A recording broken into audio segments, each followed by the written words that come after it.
মনে করো তোমার হাতে একটা ফোন আছে আর তুমি প্রতিদিন হয়তো ৪-৫ ঘন্টা কখনো তার থেকেও বেশি সময় সেটার মধ্যে ডুবে থাকো। রিলস দেখো, ইউটিউব দেখো, একটার পর একটা ভিডিও। সময় কিভাবে চলে যায় বুঝতেই পারো না। কিন্তু কখনো কি থেমিয়ে নিজেকে একটা প্রশ্ন করেছ, এই ফোনটা কি শুধু তোমার সময় নষ্ট করছে, নাকি এই ফোনটাই একদিন তোমার ভবিষ্যৎ গড়তে পারে? আজকের গল্পটা এমন একজন ছেলের যে ঠিক এই প্রশ্নটার উত্তর খুঁজে পেয়েছিল, আর সেই উত্তর তার পুরো জীবনটাই বদলে দিয়েছিল। সিয়াম একদম সাধারণ একটা ছেলে, কলেজে পড়ে, বন্ধুবান্ধব আছে, হাসি ঠাট্টা আছে, সবই আছে, কিন্তু তার ভেতরে একটা শূন্যতা ছিল। তার দিন শুরু হতো ফোন দিয়ে আর শেষও হতো ফোন দিয়েই। সকালবেলা চোখ খুলেই স্ক্রল, রাতে ঘুমানোর আগ পর্যন্ত স্ক্রল।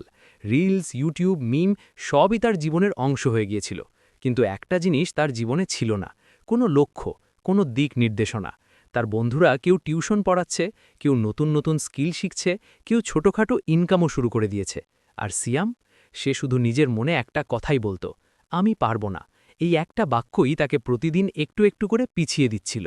একদিন রাত ২টো, চারপাশ নিস্তব্ধ, ঘরের লাইট বন্ধ, শুধু ফোনের আলোয় সিয়ামের মুখটা হালকা দেখা যাচ্ছে। সে তখনও ভিডিও দেখছে। হঠাৎ করে একটা ভিডিও শেষ হয়ে গেল, আর স্ক্রিনটা কিছুক্ষণের জন্য থেমে রইল। সেই ছোট্ট বিরতিতেই তার মাথায় একটা চিন্তা ঢুকে গেল, আমি প্রতিদিন এত ভিডিও দেখি, কিন্তু এই ভিডিওগুলো বানায় কারা? প্রশ্নটা খুব ছোট ছিল, কিন্তু এর ভেতরে লুকিয়ে ছিল বড় একটা পরিবর্তনের শুরু। তার বুকের ভেতর হঠাৎ একটা অদ্ভুত অনুভূতি হলো।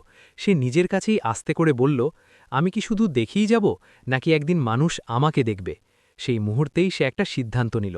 সে আর শুধু সময় নষ্ট করবে না, সে কিছু একটা তৈরি করবে। পরের দিন থেকেই শুরু হলো তার নতুন যাত্রা। কোনো বড় প্ল্যান ছিল না, কোনো পারফেক্ট সেটআপ ছিল না, ছিল শুধু একটা সিদ্ধান্ত। সে যেসব ভিডিও বেশি দেখে সেগুলোকে নতুন চোখে দেখা শুরু করল। কেন এই ভিডিও ভাইরাল হলো, কেন মানুষ এটা পছন্দ করছে, এসব বুঝতে চেষ্টা করল। ধীরে ধীরে সে ছোট ছোট স্ক্রিপ্ট লিখতে শুরু করল। ইউটিউব খুলে ভিডিও এডিটিং শিখতে লাগল। শুরুতে অনেক ভুল হতো, অনেক কিছু বুঝতে পারত না, অনেক সময় ভিডিও বানিয়ে কেউ দেখতেও না। তবুও সে থামেনি, কারণ সে জানত এইবার থামলে সে আবার আগের সেই জায়গাতেই ফিরে যাবে। কিছুদিন পর একদিন হঠাৎ তার ফোনে একটা মেসেজ এলো, ভাই, আপনি কি আমার জন্য একটা ভিডিও এডিট করতে পারবেন? মেসেজটা দেখে সিয়ামের হাত কেঁপে উঠল। এটাই তার জীবনের প্রথম সুযোগ। সে ভয় পেয়েছিল, কিন্তু তারপরও কাজটা নিতে রাজি হলো। সে সেই ভিডিওটা এমনভাবে এডিট করল যেন এটা তার জীবনের সবচেয়ে গুরুত্বপূর্ণ কাজ। ঘন্টার পর ঘন্টা বসে থেকে বারবার ঠিক করে নতুন কিছু যোগ করে শেষ পর্যন্ত সে কাজটা জমা দিল। কয়েক ঘন্টা পর রিপ্লাই এলো, ভাই, দারুণ হয়েছে, সাথে ৩০০ টাকা পেমেন্ট। টাকাটা খুব বেশি ছিল না, কিন্তু সেই মুহূর্তে সেটা তার কাছে কোটি টাকার সমান মনে হয়েছিল। কারণ এই ৩০০ টাকা তাকে একটা জিনিস বুঝিয়ে দিয়েছিল, সে পারবে। এরপর ধীরে ধীরে সবকিছু বদলাতে শুরু করল। এক কাজ থেকে আরেক কাজ, একজন ক্লায়েন্ট থেকে আরেকজন। সে নিয়মিত কাজ পেতে শুরু করল। তার ইনকাম বাড়তে লাগল। সে এখন নিজের খরচ নিজেই চালাতে পারে, নিজের ছোট ছোট ইচ্ছেগুলো নিজেই পূরণ করতে পারে। সবচেয়ে বড় পরিবর্তনটা হয়েছিল তার ভেতরে। সে আর নিজেকে ছোট ভাবত না, সে আর বলতো না, আমি পারব না। এখন সে জানে, চেষ্টা করলে সে পারবেই। একদিন সে তার প্রথম বড় ইনকামের টাকা হাতে পেল। টাকাটা হাতে নিয়ে সে কিছুক্ষণ চুপ করে বসে রইল। তারপর হঠাৎ উঠে দাঁড়াল।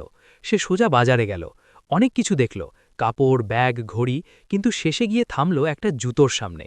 সে জুতোটা কিনল, নিজের জন্য না, তার মায়ের জন্য। বাড়িতে ফিরে এসে জুতোটা মায়ের হাতে দিল।